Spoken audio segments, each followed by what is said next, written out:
ya, nilai datanya itu atau nilai signifikan itu di atas 0,05 atau di atas nilai alfanya. Nilai alfa itu 0,05. Ya. Jadi kalau misalkan di atas 0,05 ya itu berarti minta tolong volume ya. Jadi kalau misalkan nilainya di atas nilai alfa ya itu berarti dikatakan normal ya. Halo, ini siapa ini? Sorry, saya mute ya Wildan. Ya, jadi perlu kalian catat ya. Di sini itu ya muncul nilainya .200. Ya, berarti itu cara bacanya adalah 0,200. Ya, kalau 0,200 ya itu masih lebih besar daripada 0,05. Berarti kedua data ini ya, kedua variabel baik berat badan maupun pull up ini menunjukkan data yang normal. Sehingga kalau normal ya kita bisa pakai statistik parametrik ya, kita bisa gunakan yang tadi ya, uji korelasi produk moment Karl Pearson ya. Maka kita masuk ke datanya lagi, kita lihat ya, datanya seperti ini tadi ya.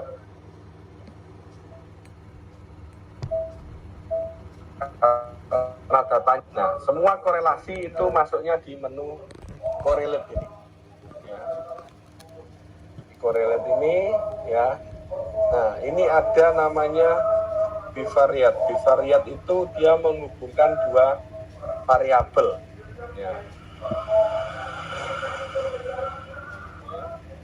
Nah, ini kita masukkan ke sini variabelnya dua-duanya. Nah, maka ini kita harus ini ya, harus pilih. Kalau Pearson itu secara otomatis dia akan masuk ke detail ya. Kalau dia hanya melihat hubungan saja ya, maka bisa pakai detail ya. Nah, Pak, ini kok ada Kendall, ada Spearman, ini adalah statistik non parametrik ya. Kalau misalkan tadi datanya yang ini, yang one sample Kolmogorov-Smirnov ini itu di bawah 0,05, maka datanya itu tidak normal ya, dianggap tidak normal, sehingga kalian tidak bisa pakai Pearson, tidak bisa pakai statistik parametrik, maka harus pakai yang non parametrik punyanya Spearman ya gitu ya. Nah, sekarang kita bagaimana Pak tadi Pak, mohon maaf diulang, kalau ya 0,2 itu tidak bisa. Oh, kalau di bawah 0,05 Pak, nggak bisa ya, pakai Pearson. Betul. Jadi kemarin kan saya sempat bahas ada namanya statistik parametrik, ada statistik non parametrik. Ya, statistik parametrik itu digunakan ya untuk ya data yang ketika dihitung normalitasnya dia normal. Ya, tetapi kalau yang non parametrik itu untuk data yang tidak normal. Ya, tidak normal dan tidak normalnya itu diuji melalui ini, uji statistik namanya Kolmogorov-Smirnov test ya. Dia one sample, itu artinya dia melihat ya kenormalan data itu berdasarkan satu variabel ya. Jadi misalkan di sini ada berat badan, dia akan menghitung kenormalan data untuk berat badan. Lalu yang kedua, dia akan menghitung juga ya kenormalan data untuk pull up ya. Nah, dikatakan normal, saya ulang ya, dikatakan normal ketika nilai Kolmogorov-Smirnov, nilai signifikannya ini lebih dari 0,05 atau 0,05 itu adalah nilai alfanya. Maka kalau kalian tahu di skripsi, ya kapan-kapan saya mau bedah skripsi itu, ya pasti disebutkan di situ, ya. Nilai p-value itu adalah notasi untuk nilai signifikan, ya, atau biasa disebut nilai signifikan, ya, itu lebih besar daripada nilai alfa, itu baru dikatakan datanya normal. Ya, nilai signifikan itu yang ini, ya, titik 200 ini berarti bacanya 0,200. Ya, ketika ini lebih besar daripada 0,5 berarti datanya itu normal, sehingga kalian bisa pakai statistik parametrik menggunakan Pearson.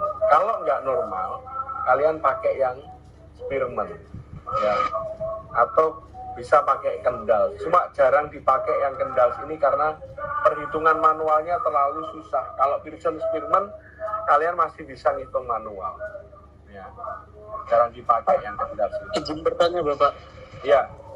Nah, apabila ada kasus ada variabel yang salah satu variabelnya itu tidak normal, nah, nanti cara cari hubungannya itu apakah cari hubungan satunya dulu, terus hubungan duanya? Maksudnya variabel X-nya dulu dicari hubungan, terus Ya nggak bisa.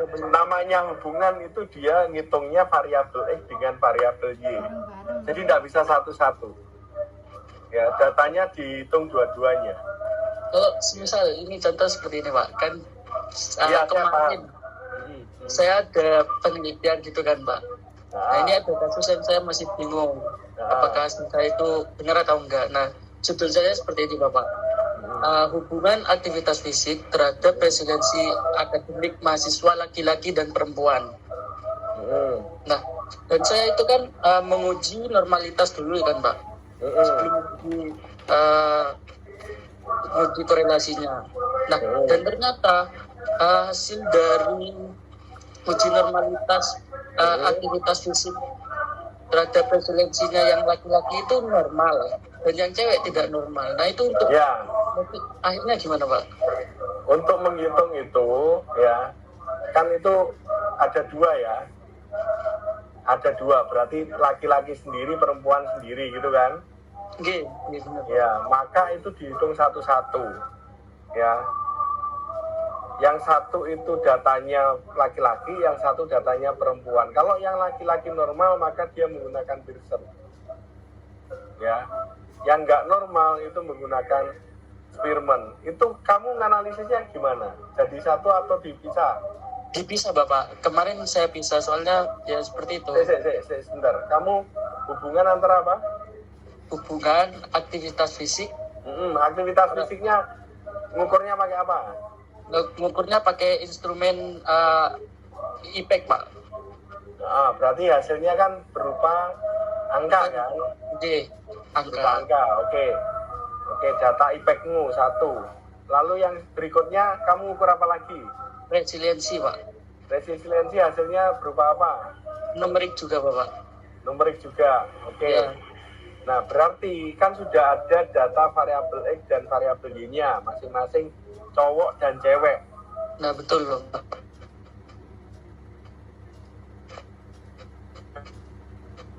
Nah, dianalisis sendiri, cewek dianalisis sendiri karena keduanya itu ya kan terpisah. Satu terpisah. Kedua, ketika kita hitung normalitasnya, oh ternyata cowok itu normal datanya. Ya. Yang cewek nggak normal, misalkan kan gitu ya. Ya betul loh Pak. Ya, maka yang normal tadi itu menggunakan statistik parametrik.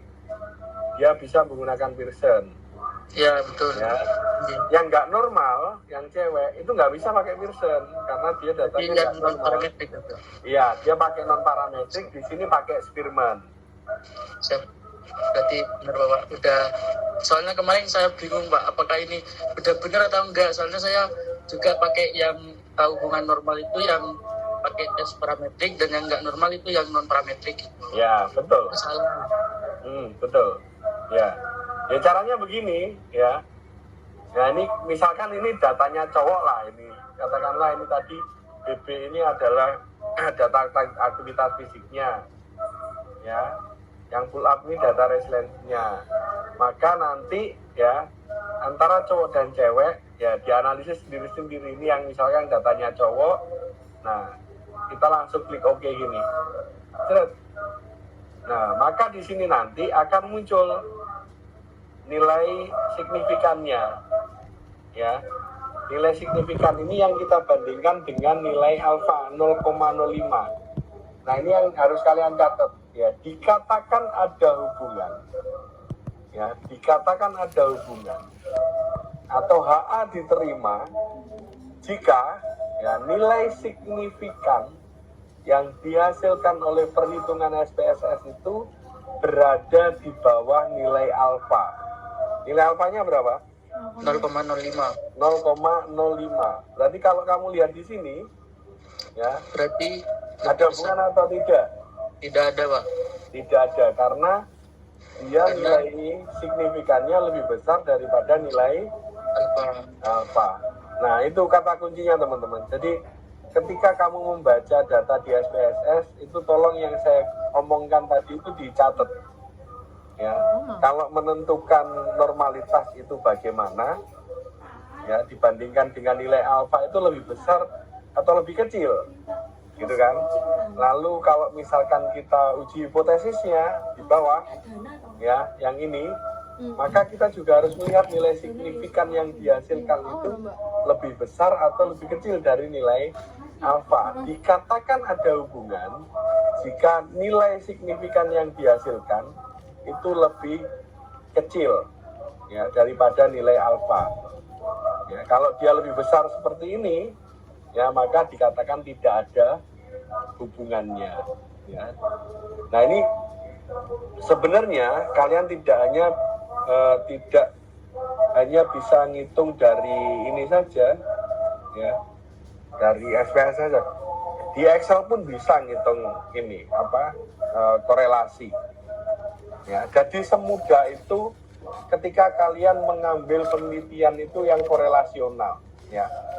Korelasional ini penelitian yang paling cepat ketika kamu gunakan untuk skripsi. Ya, karena dia hanya menghubungkan dua variabel atau lebih. Ya, syukur-syukur cuma dua variabel itu cepat, ya. Misalkan saya dulu itu di S1 saya ya mulai dari proposal ya sampai pengambilan data sidang skripsi itu tidak lebih dari 5 bulan, ya, tidak lebih dari 5 bulan. Karena apa? Proses pengambilan datanya cepat, ya. Dulu saya ambil judul gini, korelasi antara konsentrasi dan hasil tembakan olahraga panahan pada ekstrakurikuler panahan di sekolah, ya, bla bla bla, gitu ya. Kan boleh di ekstrakurikuler ya ngambil data gitu ya. Maka ya variabel X-nya adalah ya konsentrasi ya. Jadi saya ambil data konsentrasi itu ya menggunakan grid concentration test ya. Jadi grid concentration test itu mengurutkan angka gitu ya. Ada titik-titik angka-angka gitu disuruh ngurutkan ya. Buat gambar gitu ya. Nanti dia terkoneksi berapa angka. Lalu hasil tembakannya saya minta ya anak-anak yang ikut ekstrakurikuler itu panah ke target ya dihitung hasil tembakannya. Ya, maka dalam satu pengambilan data ya saya bisa ngambil data konsentrasi dan hasil tembakan dari peserta ekstrakurikuler. Ya, setelah itu dapat datanya dianalisis sehari sudah jadi kan ini. Ya, artinya nggak susah-susah ketika kalian mengambil riset itu yang korelasional seperti ini. Paling mudah ini. Ya, jadi sekali ambil data misalkan kayak tadi itu kamu punya data yang saya contohkan tadi berat badan dengan kebugaran pull up ya, kemampuan pull up. Ya langsung aja dianalisis seperti ini langsung tahu ya hasilnya. Ada hubungan atau tidak ada hubungan. Kalau ada hubungan berarti nanti pembahasannya bagaimana. Kalau tidak ada hubungan, alasannya kenapa kok nggak ada hubungan. Ya, variabel apa sih yang berpengaruh terhadap hasil tembakannya kan gitu. Ya, misalkan seperti itu. Ya, jadi ini gambaran awal ya teman-teman. Ini penelitian yang sangat mudah ya, gampang dilakukan juga tergantung variabel apa yang pengen kalian ambil gitu ya. Pengen menghubungkan apa dengan apa. Nah, ini cepat sekali ya, cepat sekali. Ya, analisisnya paling mudah, paling sederhana. Ya, kalau yang punyanya siapa Alvina tadi, ya, yang media pembelajaran terhadap hasil belajar, nah maka itu perlu kita ya lihat ya hasil belajar sebelumnya itu seperti apa, ya, lalu kita berikan ya media pembelajaran yang seperti apa, sehingga nanti hasil belajarnya menjadi seperti apa. Ya, maka itu nanti masuknya ke uji beda, ya, uji beda. Yang kedua, kalau yang ini uji hubungan, yang punyanya Alvina tadi bisa masuk ke uji beda, ya, uji perbedaan atau perbandingan. Ya, jadi kita akan membandingkan sebelum dan sesudah diberikan media pembelajaran itu. Gitu ya. Ada pertanyaan sampai sini? Teman-teman? Tidak ada Bapak. Tidak ya. Nah, coba nanti dipelajari lagi ya.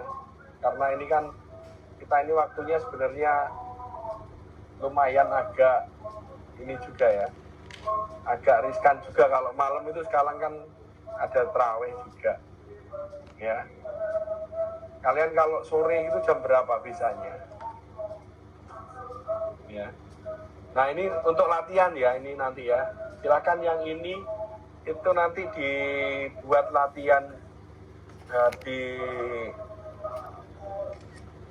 manual boleh ya, lalu di SPSS juga boleh.